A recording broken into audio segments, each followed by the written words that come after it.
Okay, so good morning, everybody, and let's concentrate on what we are supposed to learn this morning, and that's about the life in the Mellah, the community, and its institutions.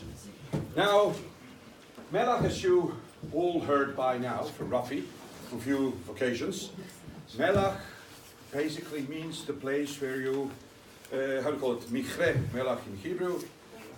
Train in salt. Yeah, mines, salt mine or salt fabric of, yeah. So, manufactory of salt. So how it came to be that Mellah became Jewish quarter? Well, it's interesting, and there is no relation between two events, but the same way the Jewish quarter in Venice, which developed next to Ghetto Nuovo, and Ghetto is a place where you morning. It's a foundry. Yeah, boundary. Yeah. Okay, let's wait for 10 seconds so everybody can take their place. Yep. Watch the camera over there, just don't push it. Thank you. Yeah. What kind of, is it okay? What's the salt? Was this sea salt or the salt locally? Don't really know. I suppose it's not sea salt because then it wouldn't be in Fez. Obviously, Fez is deep within the continent, so it's salt mine, local salt mine, Yeah. So let me check if it works. It does, and let's start if everybody's here. So I was saying, the same way. The circumstantial fact that Jewish quarter in Venice developed outside of the Christian city in what today we would call industrial zone, next to the Ghetto Nuovo, because obviously in Venice they had two, one of them was old, the other was new, and the Jewish quarter developed next to the new one, which means totally outside of the city, right? And then later, when Rome also decided to confine its Jews to a specific quarter, the quarter was called ghetto, even though there was no, what did you say, how do we translate ghetto from Italian to English? It's a foundry, metal. Foundry. It's a naval foundry. Exactly. So in Rome, there was no foundry next to Jewish quarter, but the fact that the first ghetto in Europe was developed next to it gave the name to Jewish quarters all over Europe. The same thing happened in Morocco. The Jewish quarter developed, the first Jewish quarter ever in Morocco, developed in Fez. Okay? So, for the first 14 centuries, the Jews, and over here I'm not even counting those few Jews that lived here at the time of the First Temple period. But the first 14 centuries, Jews in Morocco lived without ghetto. They were not confined to specific Jewish quarter. In villages, and especially in Berber villages, there were no Jewish quarters either. Now, in towns, there is a huge difference in Islamic culture between a town and a city. You have villages, towns, and cities. Okay, so in towns, like Risani, we were in Risani yesterday, okay? So it was a town. In towns, there were no mellahs or no special Jewish quarters before 19th century. Now, imperial cities do obviously respond to requirements of an Islamic city, and it was firstly in imperial cities that Mellah was developed. Sometimes it's spelled with CH in English sources, usually, because that's how you pronounce yeah. But then in French sources it couldn't be called that way because CH in French sources means sh, so it would be Mellash. So French usually spell it with double L and only H at the end. Now I would like us to concentrate for a moment on gradual development, so we can see that during the first dynasties, right? The Idrisid dynasty that we already spoke about, and the Al-Murabitun dynasty that we already spoke about in the synagogue in Rashidiyya, and the Al-Muwahidin dynasty, there were no ghettos. There is a reason, at least for the last two, because Al-Murabituns actually expelled Jews from their imperial cities. Al-Muwahidin were even less tolerant. So the Mellah actually develops in Fez first and later in Marrakesh with the Saadi dynasty. And there are specific reasons why, for example, in Marrakesh, specifically the Saadi dynasty is developing a Mellah. Period. Period, it's 16th century, 1560 something. So the Melech actually is a sign of tolerance. It's sign of what? Tolerance. Not You know, necessarily. before that there were no Jews allowed. Now at least you can live in a certain area. No, there are Jews which return to Morocco and they again live freely wherever they want, right? And then only after we have a process of Mellahization. We can call it Mellahization. Now, interestingly, you will see that in all those first Mellahs, even the Jewish cemetery is next to, being the fact the Jewish Mellah was outside of the Medina. Well, you know what? Let me show you to you on a map. Okay, so this is Fez. And these are the walls of Fez, right? And there is no Jewish quarter within Al-Medina, within the city of Fez. Then over here, you have the new city of Fez, or Fez Jadid, and it also has walls. And you see here, there is Mellah. So, this is actually what you could call today Capitol Hill. I mean, in American English. This is from where the empire is governed. And the empire, the king, the Amir al-Mu'minun, doesn't really feel too comfortable to be within the city. He needs protection, soldiers, police, anything, and he lives in a castle, in a separate castle. And being the fact that he's running an entire empire, just like Capitol Hill, it's not one single building, right? There are buildings of all kinds of governmental institutions. So it's Kasbah, basically. And next to the Kasbah was the Mellah, and next to the Mellah were the Jews. Now, Wait, excuse me. I can't. It doesn't. I see the wall. I see it looks like a horn. horn? Where's the horn? Oh no, it just shows you. Where it is located. So that whole area. Can you just outline the whole area of what the Mellah is? Mellah is here. Oh, that I wouldn't have known. Okay. Okay. So it says Mellah. Yeah. Exactly. Now, in Fez and in Marrakesh, in both, you will see, and this is not necessarily very typical and very usual, you will see that the Jewish cemetery is also next to the Mellah immediately. You'll see it, on this trip you'll see it in Marrakesh. So can I just ask a question, just so I understand this? Are you saying that the Mellah, in general, were in the areas next to the kings? Of course, yes. And not in the Medina? Not in the Medina. And why? Well, that's what I will explain in a minute. It seems to be that Jews were an asset for the king. Now, once you become an asset for the king, then people who might hate the king might hate you also. Or vice versa? And besides that, yes, and besides that, in any case, the kings were not interested in having Jewish population harmed by general population in any kind or any context of religious uprisal. Okay?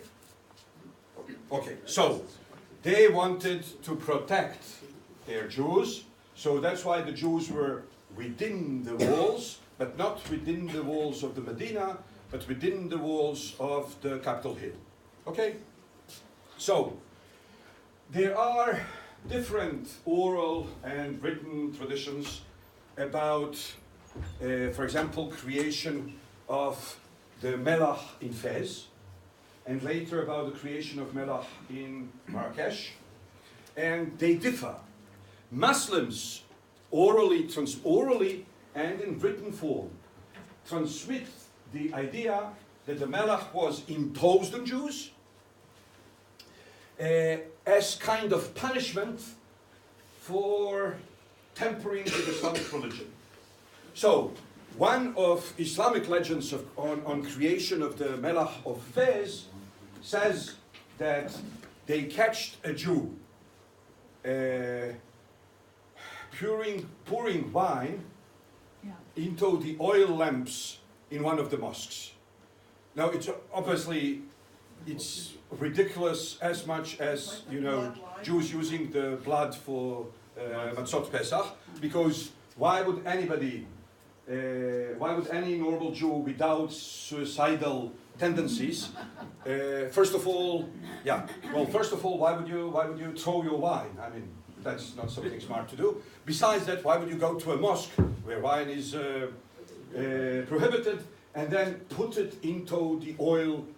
Okay, so the idea is the Jews are defiling, right? So Jews somehow want to undermine Islamic ritual. One of the taboos in Islamic culture is alcohol. So basically, by putting alcohol into the oil lamps, by putting wine into the oil lamps, you are actually making the entire place impure. And then all the Muslims over there, this is the idea, all the Muslims over there are consummating wine subconsciously by breathing only. Because when oils mixed with wine, right, is burned, then everybody... So basically, the idea of this story is that Jews are making Muslims sin. So, there was an uprisal against the Jewish presence in the city, and then... When? Exactly before... when? In oral story. Exactly before the ghetto was created. And the ghetto was created... Right, you saw the... No, I want everybody to see 1438. Now, when this oral story was created, we don't know. But around that time, probably. Or obviously. So, the Muslim idea is that... We'll get to this later. The Muslim idea is that... Oh, excuse me, before you... Can you go back to the other map? You had laundrymen in one corner of that map. Yeah, but why is that? What?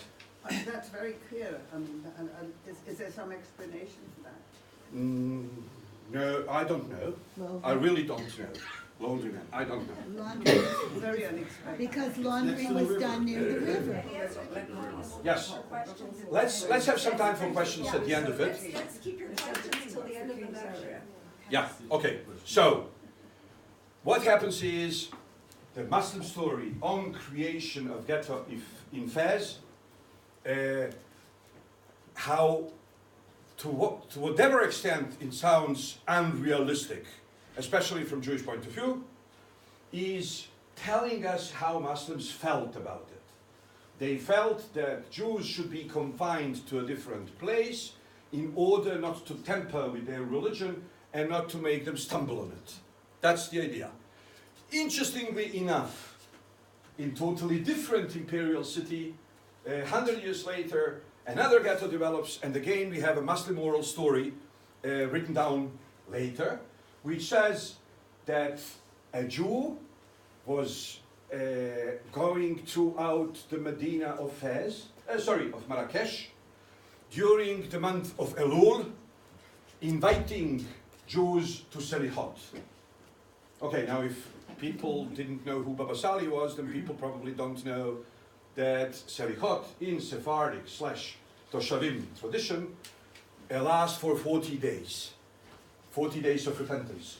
So they start with Rosh Hashanah and they end with Yom Kippur. Entire this period is called Selichot. The period of Selichot, 40 days of Selichot. No, Slichot in Ashkenazi pronunciation, Selichot in Sephardic pronunciation, and the general rule of Hebrew language says, Sheva below the first letter in the word is Shevana, which means it is to be pronounced. So if people swallow it, they are wrong. Everybody should actually say Selichot, because that's proper Hebrew. The same way everybody should say Temuna and not Tmuna. Okay? So let's proceed. The guy calls other Jews to Selichot, and all of a sudden he sees a Muslim woman. And he approaches her, and they flirt, and they end up having sex. Okay? And then they are caught, and then... It's a shvana. Yeah, exactly. And then the Muslim Medina is outraged with the idea that the Jewish man could defile Muslim woman. Now, positions of different religions towards interreligious sex are different. So, in Judaism, obviously, you are supposed to have sex only in marriage, right? And marriageable people are people who belong to the same faith. The Christian position was even more monogamic than Jewish position, and it insisted on holy sacrament of marriage, and sex is to be consumed only within marriage, and obviously only with the person that can undergo the same sacrament. Now, in Islam, a Muslim man can marry 4 women, and all 4 can be of different religions, right? He can marry 1 Muslim woman, 1 Jewish woman, 1 Catholic Christian woman, and 1 Orthodox Christian woman, and women do not need to convert to Islam. However, though, Muslim women are not to be given to Christians and Jews. So it's not how do you call it, circular gate. It's not both directions, but Muslim men can marry with Jewish and Christian women without women needing to convert, because kids in a patriarchal society like Muslim society would be of the religion of their father anyways, and nobody cares what her religious practice was, all the way they are legally married, right? So, according to this story, again, there is an uprisal in Marrakesh, and basically the king wants to protect the Jews, or to save the Jews from the righteous rage of the Muslim population, so all the Jews are confined to one single area. Now, that much about Muslim traditions. These traditions are not based on facts, but they are based on psychological, emotional facts. Psychological, emotional facts, in other words, usually in story you have personalization of a notion, right? So there is a tendency in society, and then in oral story you personalize it. You convert it into one-time event, right? So basically there are feelings of Muslims that Jews are unwelcomed amongst them in Medina, usually because Jews make them sin with wine, or Jews temper with their woman. That's the story. Now, interestingly enough, Jewish story is a bit different. So historical fact is the same, but we have an oral Jewish story from Marrakesh saying how the ghetto came about. And it says that first of all, the story starts with how king was righteous. And this righteous and good king wanted to protect the Jews. And he also wanted to build a mosque in the area of the previous concentration of Jewish population. So in other words, there was no ghetto. But there were, in Marrakesh, there were 2 places where most of the Jews lived. These were not with separate walls. They were not immediately next to Kasbah, but there was concentration of Jewish population because Jews themselves preferred living together, right?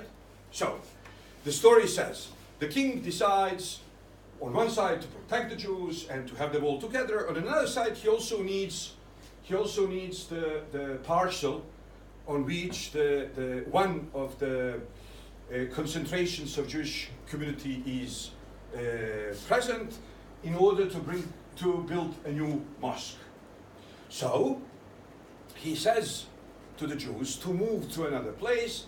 Everybody is supposed to sell his property in the old Jewish street within the Medina, and to use that money to buy or build new property next to the imperial court and Capitol Hill in Marrakesh. And then one Jewish widow says, no way, I'm not, that's the Jewish story. I'm not, this is a place where my father, no, this is interesting, she doesn't say it's a woman, it's a widow. Now, women are more weak in the society, especially in patriarchal society. A widow is even weaker, right? Because she doesn't have a husband to protect her, and so on. So here we have a widow standing up to the king. But she's not using emotional, matriarchal rhetorics. Rather, she speaks as a man. And she says, this is a place where my father was born, not my mother, and this is a place where my grandfather was born, and I'm never leaving the place in which they were born.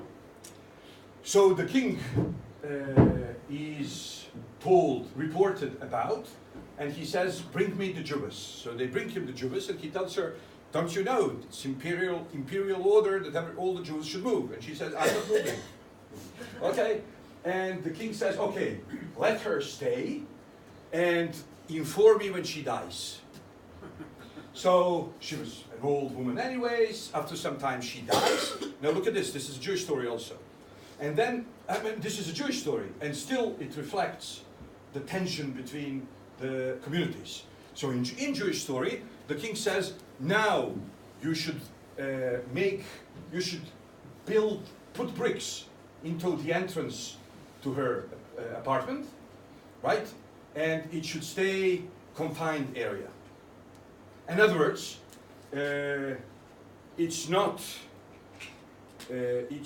perfectly all right for a Muslim to move into a place where Jews have lived.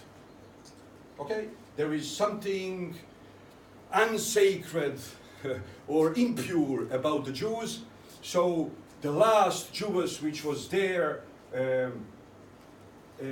against the governmental order, that place is like quarantine, right? It's closed, whatever. Yeah.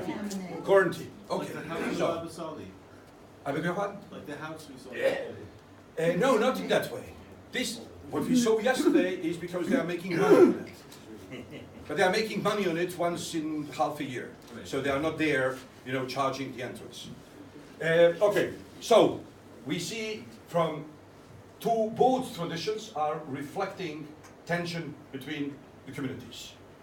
We see that even later, when Moshe Montefiore comes to Morocco, the same way he was fighting as a member of the parliament of His Majesty the King, he was fighting for the rights of the Jews in the Orient, especially against the stupid accusations of Jews which were imported from Europe to Islamic world. And once they were not anymore, how would you call it in English? Once they were not anymore baufna, fashionable in Europe, all of a sudden they became fashionable in Islamic world. And then Montefiore comes to Syria also, and he comes to Morocco. But he doesn't want, he's accompanied by Christian gentlemen, and they both do not want to stay in Jewish quarter. So this was unheard of, that a Jew would stay in Medina. They already had some Christians staying in Medina, but Christians had Christian powers behind them. And this was for the first time in the history of relatively modern Morocco that there was a Jew with an empire behind him, right? He was not only protected British citizen, but he was also a member of the parliament, right? So he had his immunity. What you're saying? It would He was not? No, they didn't accept Jews. They didn't accept Jews. But he had some... Yeah, he was I called- think a letter from Queen Victoria. I mean, Oh, it yeah, was, okay, because he's called Sir. Yeah, He became a peer. yeah. Okay, sorry. So not a member of parliament, but again, still, he was recognized As a diplomat. as a diplomat. So he was there with some kind of diplomatic immunity, not the one of the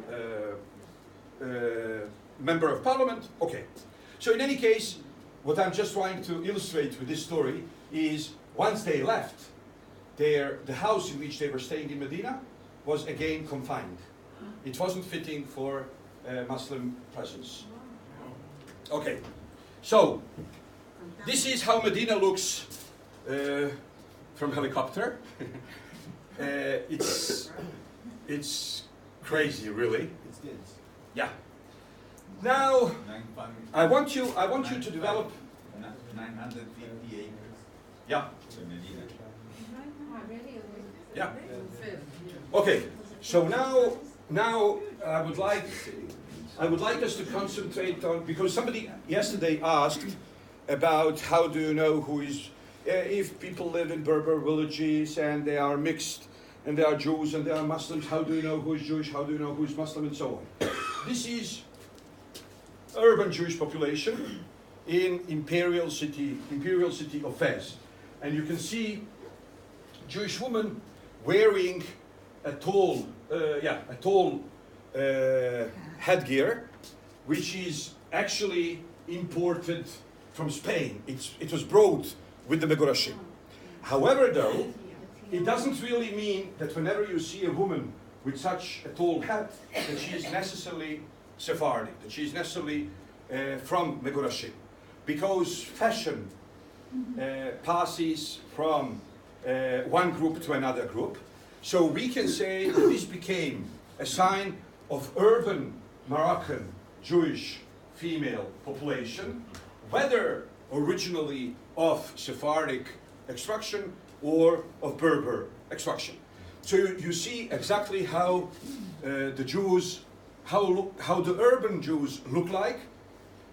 Many of them are Sephardic, some of them are Berber, but you don't see striking differences in clothing. Why? Because there is urban clothing. So Berber Jews, when they come to the city, they switch to urban clothing.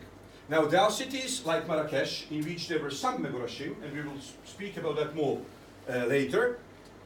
But the city was basically, even when it was not imperial city, the city in which the king resides, it was unofficial capital of the Berber part of Morocco.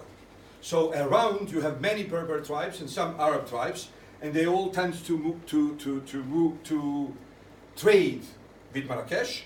Marrakesh is basically a regional center, even when it's not the capital of the entire country, and it's dominated by Berber culture. And Sephardim who moved to Marrakesh gradually assimilated into general Moroccan community. Okay, so you can see here some pictures from the Mellah of Marrakesh. This is the entrance to the Mellah. We can't see it because you're... Oh, you can't see it because I'm, yeah. So, again. What year are these pictures? This, for example, is 901.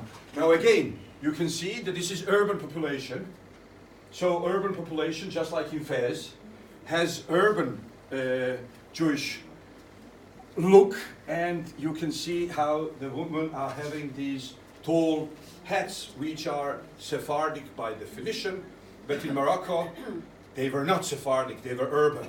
So even Berber Jews, after a generation or two in a city, would start wearing them. So you can see, now, Jewish women were not expected to leave the ghetto or to leave the Mellah on too many occasions. However, though, within the Mellah, they were free to mingle. And you see they were obviously not covering their faces. However, though, if for whatever reason under the sun they were to leave the Mellah, they would need to cover their faces. So, because that's how woman appears outside. Now, this is a typical picture of a Berber Jew. Now, you will see different types. However, though, you could always say in any kind of social situation where two communities mingle, you could always say who is Jewish and who is not. It doesn't mean that all the Jews have the same haircut, but there are 2 or 3 different haircuts which are typical of Jews, and Muslims' hair is usually even not seen. And if it is seen, then you see it only from here. So I'll show pictures later. There are different ways, different head gearings in Islamic world. So you could put a small hat that looks like kippah, and around it you could put a shawl like this. Or you could put the shawl over your head and then put around it the rest of it. Or you could put a fez, and on the fez you could put a shawl around it. In any case, Muslim men had 90 to 100% of their hair covered. You could see Muslims men hair only here. Another place where you could see Muslims men hair is if he doesn't have a cap, or he doesn't use the shawl to cover the top of his head. It's called burnus. So he would have only burnus here, and you could see his hair from here, right?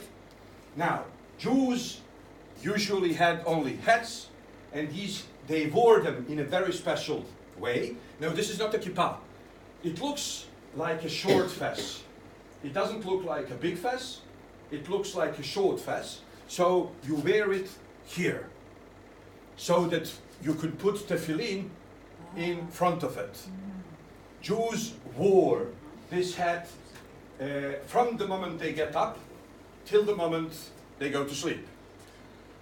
They use the same hat. People were very poor, especially in Berber areas. So people are using the same head gear during the prayer and after it.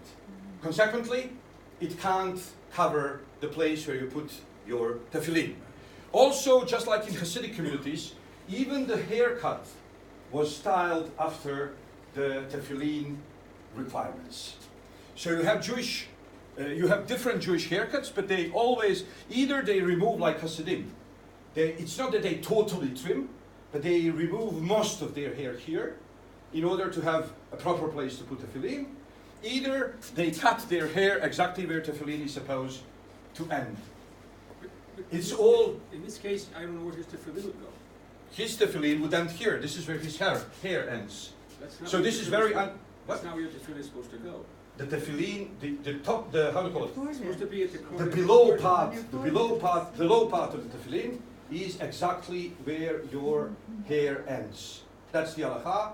Halakha is where your forehead. You have to- No, you can't touch. You can't touch the floor with your forehead if you have tefillin improperly put.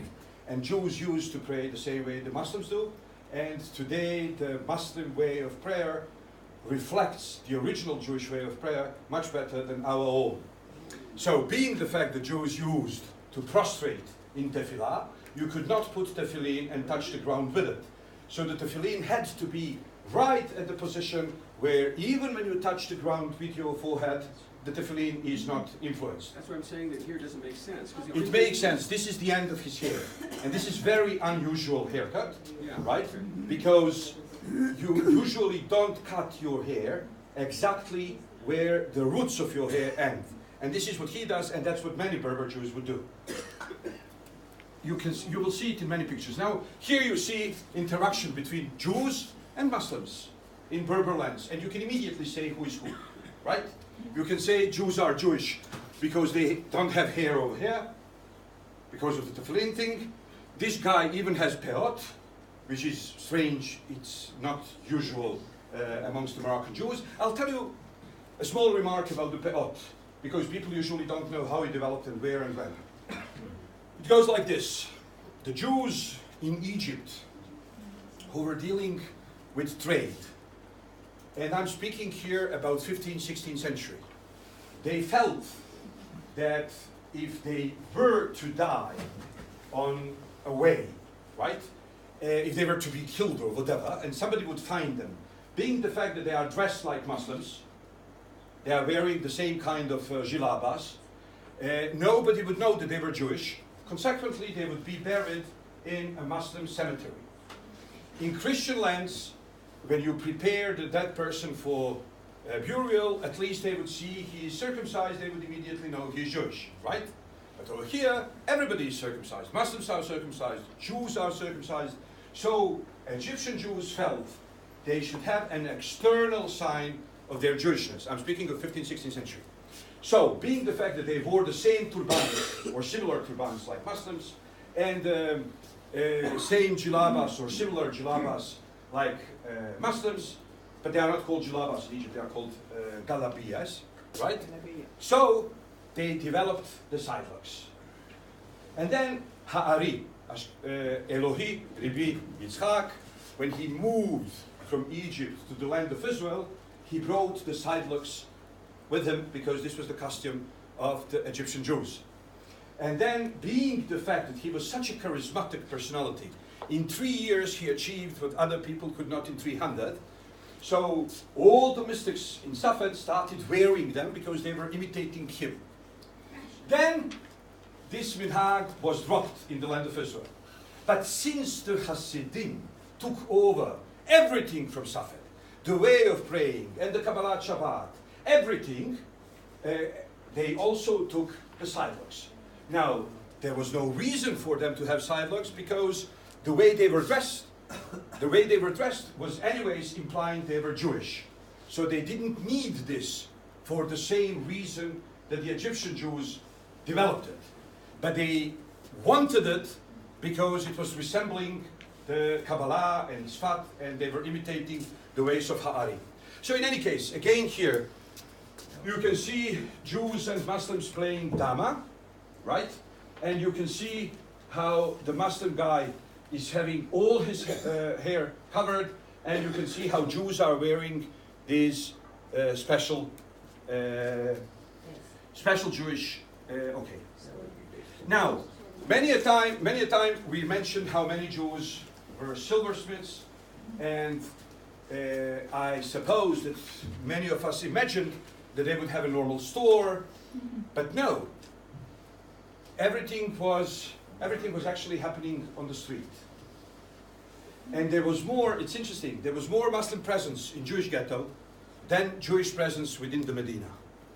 There were more Muslims entering Jewish ghetto for whatever reasons than Jews entering the Medina for whatever reasons. In any case, Jews going to Medina, many of them would not have a proper store. So they would just put their goods on a piece of cloth, they would sit and they would be selling them. Okay, again, you see a special Jewish haircut and you see a special Jewish hat. Now, not only you could know who was Jewish and who was Muslim amongst the Berbers, you could also know who was rabbi amongst the Berbers. And this is through these two, I don't know how you would call them, echarpes, yeah? Shawls. So, scarves, exactly, scarves would be the proper word. So, rabbis in the Berber lands had special scarves which defined them as rabbis for everybody who doesn't know them. Jews and Muslims alike. It was also important for Muslims to know who is a rabbi because Muslims believe the Jewish rabbis are in possession of barakah, so their blessings count and their curses also count. So Muslims would also be very careful not to insult a rabbi. So, again, I'm just bringing more and more of the same, so you can see how from the dressing code and from the hairstyle, you can always say who is Jewish. Now, this is, for example, Jewish school in Casablanca. It's 1948 already. You can see that most of the kids are already dressed a la Franca, that most of the kids are already dressed in a European way, Western way. and you can see that their teacher is dressed in old Berber Jewish way. Okay? Kids have no support. Kids have no kippah. No, of course not. Why, of course not? Because they are kids. Why would kids need kippah? They're kids. They usually do. Kids wear. In Ashkenazi world. But this is not Poland. Okay, so no, don't. I mean, I was. Don't even wear a tie to talk to them. It's fine. Of course. It's fine, it's fine. Yeah. One remark. I was, there was at Hebrew University. There was this beautiful course on Babylonian Geonim and so on, and the professor says, and interestingly enough, they didn't have normal yeshivot. They would meet twice a year, and they would learn for a month, in the month of Elul, in order to prepare themselves for the high holidays, and then in the month of Adar, in order to prepare them for Pesach. So we don't know where does this strange custom comes from, but they didn't have normal yeshivot. By normal, he means Ashkenazi yeshivot, which function 365 days a year. So I say, and it's also strange, in Babylonian they never ate gefilte fish. So he looked at me as if he was to kill me with a look. Yeah, don't impose things. What you know from your own Jewish background is not necessarily true in other Jewish backgrounds, that's all. So everything is legitimate, everybody does whatever they want, but nobody in Sephardic / Toshavim world ever felt that kids are to be imposed kippot on, whatever, okay. So you can see, however, the poverty. You can see that even the kids who are dressed a la franca, they don't necessarily have shoes.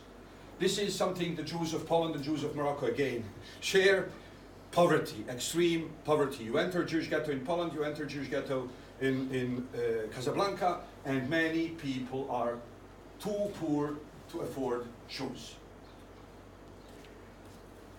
You can see, yeah. Why is there such poverty for Why? You see, first of all, you see that to what extent Morocco is poor even today. It's a very pyramidal society, and there are many poor people at the bottom, and Jews were part of it. But in proportion, were they any poorer than the non-Jewish population? They were in Berber lands. No, in proportion. Well, it depends again where. No, whatever you have to photograph. Well, this is Casablanca. This is 48. This is when Jews are moving from other parts of Morocco to Casablanca. So it's not traditional Casablanca. This is the period of the great turmoil. It's 1948, right? So Casablanca is becoming the center of Jewish life in Morocco, and all the Jews from all over Morocco are pouring into Casablanca. But if you were to take pictures or whatever, to research into the Jews of Marrakesh before that, in 19th century or whatever, there is a huge difference between urban Jews and Jews in the villages. The population in villages lived very basic life with very primitive means, and Jews were part of it. And there was no major difference between the culture of mobiles in the house. Yeah, reitim. If you enter a Jewish house and you enter a Muslim house in a Berber village, you would not know which house belongs to whom. Everything is very simple. Everything is very basic. The houses are made of clay. Usually, you have the cattle in the not in the first next building, but in the first next room, or below you. So the cattle is below, and you are on the upper floor. And basically, all your utensils in a household can be packed into 2 suitcases. I mean, Westerners come to Morocco and return with 2 suitcases full of things. Now, people lived here for centuries, and you could pack everything that family owns into two two suitcases.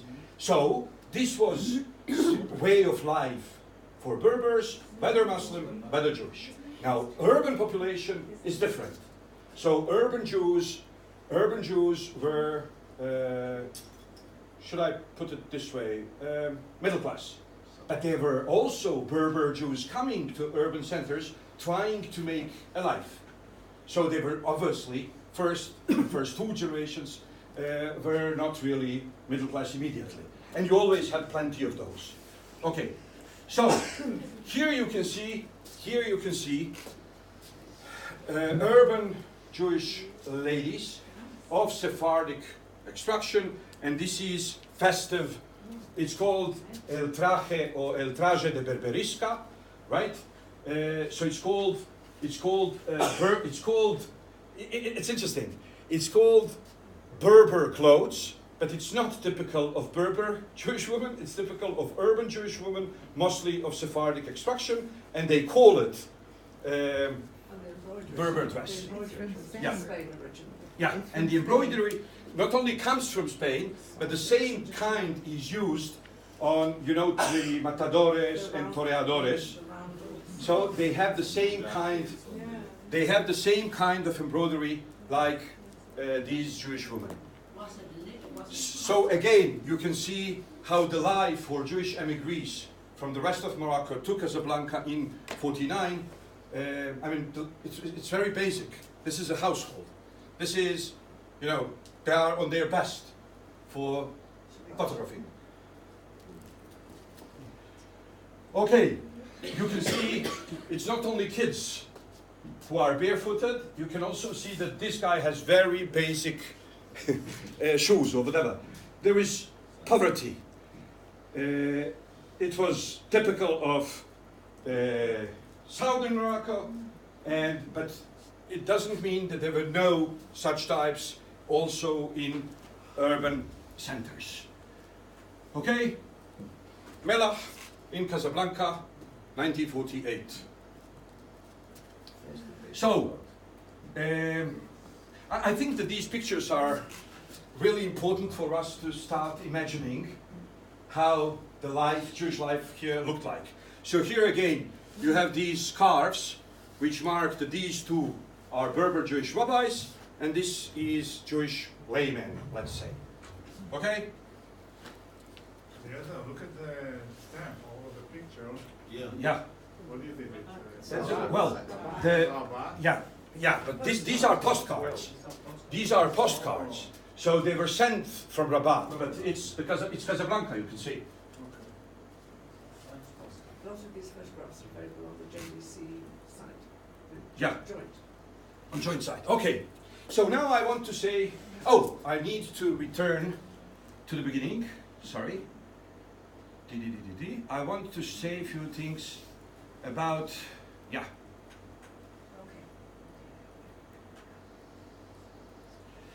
So, there are, what makes an Islamic city as opposed, or in opposition to Islamic town, or in opposition to Islamic village? There is basic requirement. There should be three things in a city which a town doesn't have. It's a Friday mosque. What does that mean, Friday mosque? They call it Jama'ah, or in Turkish they call it, there are differences between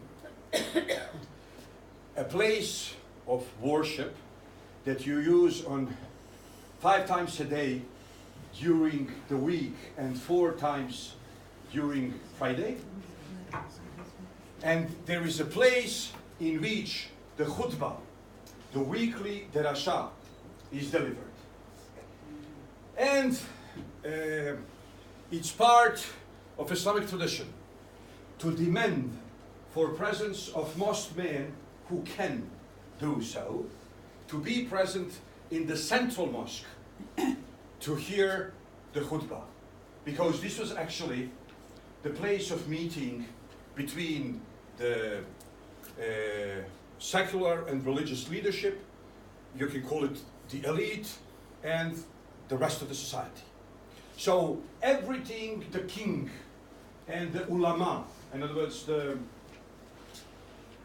religious scholars, would like people to incorporate and know and act on and practice, or not practice anymore, and so on, was delivered to them on Fridays. So there is a special service, okay, called Jum'ah, and it happens on Friday. Now, Jum'ah would mean public. Consequently, the place in which you make Jum'ah is called, or Jum'ah in Arabic, you would call Jamia, Jama'ah. Interestingly, just pay attention, Jewish communities in Spain, Jewish quarters in Spain, were called the same way, Al-Jama'as. Today, they spell it Al-Hamas, because today, they write it with J, and they think that J is to be pronounced like Ch. Why? Because in modern Spanish, they say mujer and not mujer. They say hijo and not hijo. So they say al-jama and not al-jama'. But in medieval Spain, it was pronounced with the original je. So it was al-jama'as, or with je. So it was al-jama'as. So the Jewish communities and Muslim communities were basically called the same way.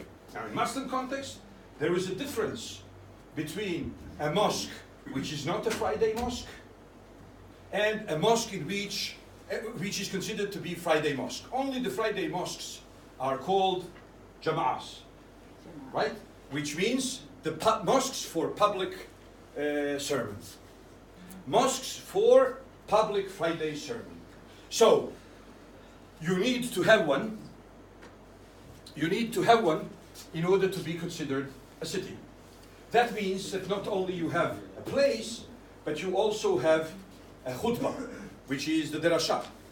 And in order to have khutbah, you need to have a khatib. And in order to have khatib, the central Islamic, the system of Islamic society needs to have him paid for the job he's doing, right? So it's all, so the life in village is much less controlled, it's much less supervised, and if somebody is delivering a sermon, it's not an official sermon. But in a city, sermons are official. And the person who gives sermon, nobody wants independent religious leaders who just stand up and give sermons. That's dangerous in Islamic society, because everything is governed by religion, so the religion needs to be governed by political elite. So you have a paid preacher, right? Okay. Another thing that you need is hammam. There is no Islamic city without a hammam. If you don't have hammam, you are still a town. And you have something to look forward to. Then there is another one which is not really a requirement, but it usually goes together. First thing after hammam is imaret. Imaret meaning public kitchen. In other words, city is a place, unlike villages which are populated by tribal population where everybody knows everybody and everybody cares about everybody because everybody is family. Cities are kind of places in which some people are homeless and some people are jobless and some people are, right? So the city needs to take care of them. The village doesn't. Even the town doesn't. But in city, you can have people who are unrelated to anybody. So that's why you need public kitchen, which is free for the poor of the city. Okay, so basically, Islamic city is result of endeavor of the government on one side and political elite on another side, who are using their own money to make what's called waqf in Arabic. Waqf, in Hebrew would say keren. So what would people do? And today, many people don't know how it functions because the people who build things, they also paid for their maintenance. Because they subjugated money-making entities to those things. I'll give you examples. Let's say that you build an imaret. That's a beautiful act, but that's a building. Now, how that building distributes food later? Well, you ascribe to it certain lands with incomes coming from those lands, right? And then by this you perpetuate the institution that you have established. So people would make madrasas like this, Batei Midrash. People would make hanikahs like this. Hanikah meaning the madrasa for Sufi teach. There is madrasa which is for exoteric, in other words for general Islamic sciences. And there is hanikah, which is for spiritual training, right?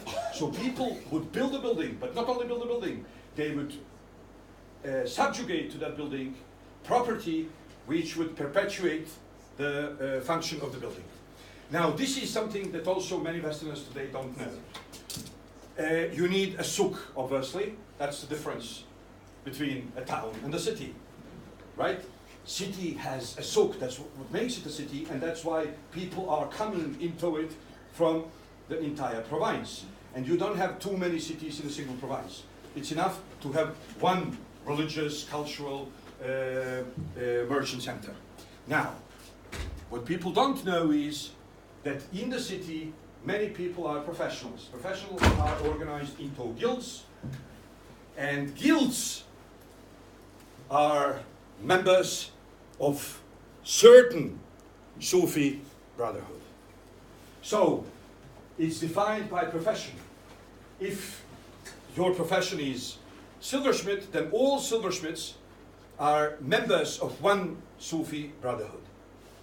And then if you are, just throw me some other profession. Tailor, okay. Shoemaker. Yeah. So tailors would belong to another Sufi brotherhood. Now why is this important? Because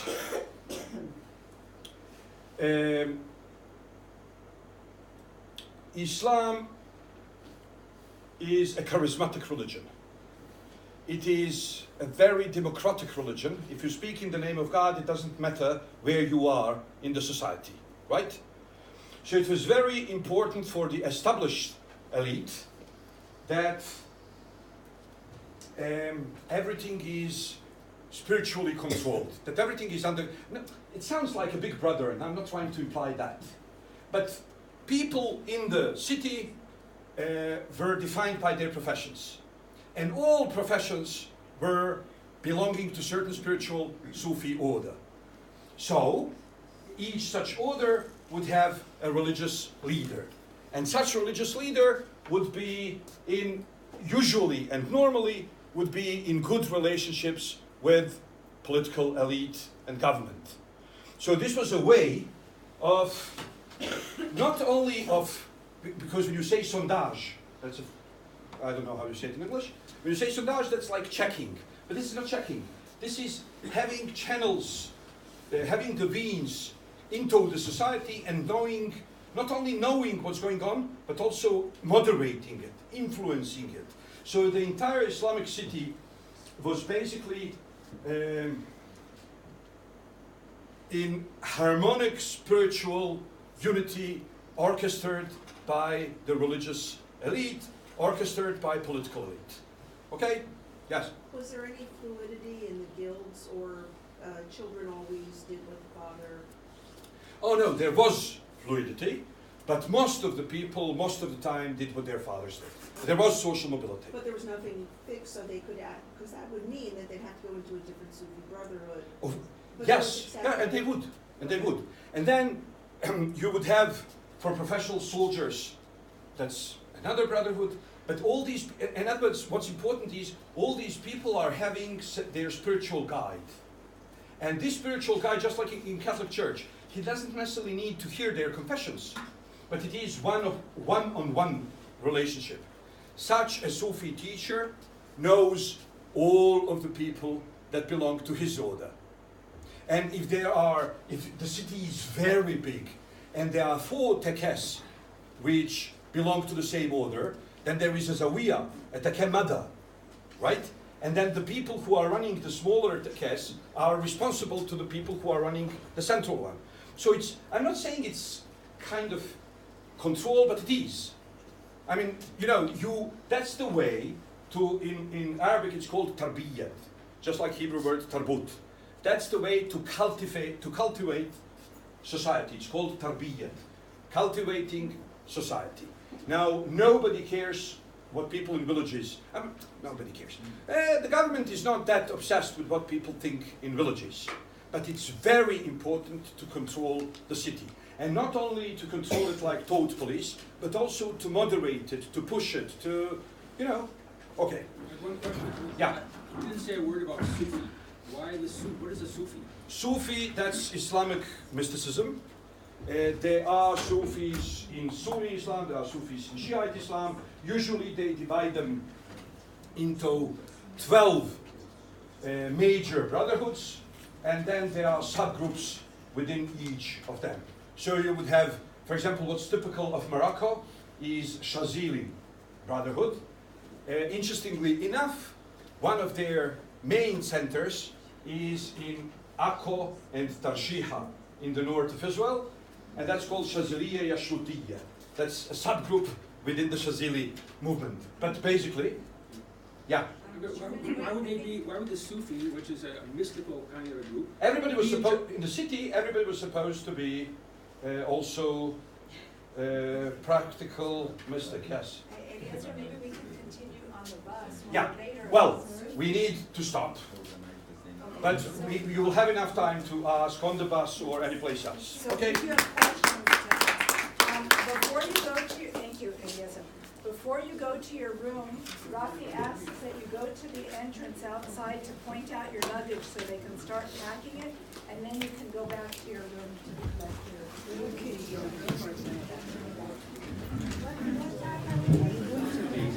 be a practical distance? That's one of the Sufis.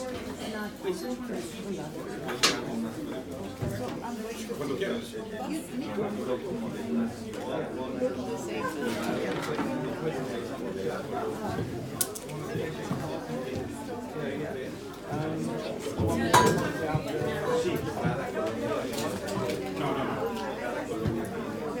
Una ciudad grande en la cual la gente no puede entrar en una sola esquina.